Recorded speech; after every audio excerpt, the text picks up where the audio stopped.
Did the federal government unsuccessfully attempt to operate the Mustang Ranch brothel in Nevada after seizing over a tax debt? No, that's not true. The U.S. government did seize the famed house of ill repute twice, but in each instance it was sold at auction.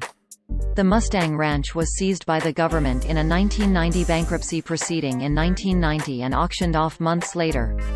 In 1999, the Mustang Ranch was again seized by the federal government in a fraud, racketeering and conspiracy case, but again the government did not run the business.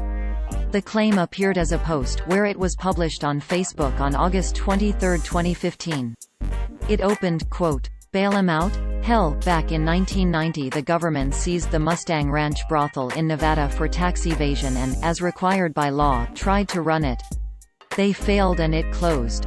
End quote. This is what the post looked like on Facebook at the time of writing. Source: Facebook screenshot taken on Wednesday, December 30, 18 hours 30 minutes and 21 seconds 2020 UTC. Amid the stimulus bill debate in Congress, the humorous claim went viral again, but it is still not totally true.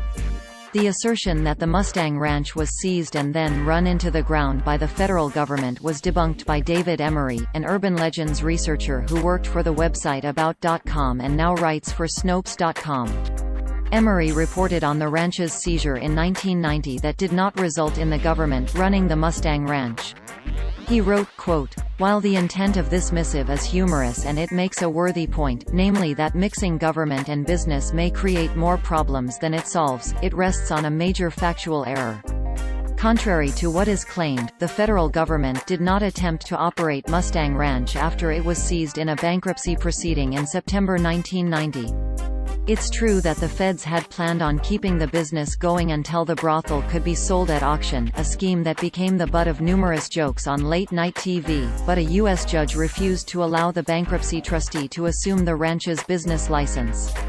Instead, the IRS foreclosed on the property and auctioned it off a few months later." End quote. Emery cited as Associated Press report titled, "Uncle Sam Won't Get Chance to Run Brothel," from September 1990 for details about the bankruptcy trustee's efforts to try and run the business, which was denied by a judge. Fast forward to 1999 and the Mustang Ranch was again seized but not run into failure by the U.S. government. The Washington Post reported about the seizure of the Mustang Ranch in 1999, quote, "The Mustang Ranch property was forfeited to the federal government this summer after guilty verdicts against the ranch's corporate owner in a fraud and racketeering trial." End quote. As did the Los Angeles Times, however, it was never run by the federal government and was purchased in 2003 by developer Lance Gilman, CNBC reported. The Mustang Ranch brothel was eligible for CARES Act funds, the Reno Gazette-Journal reported in September 2020.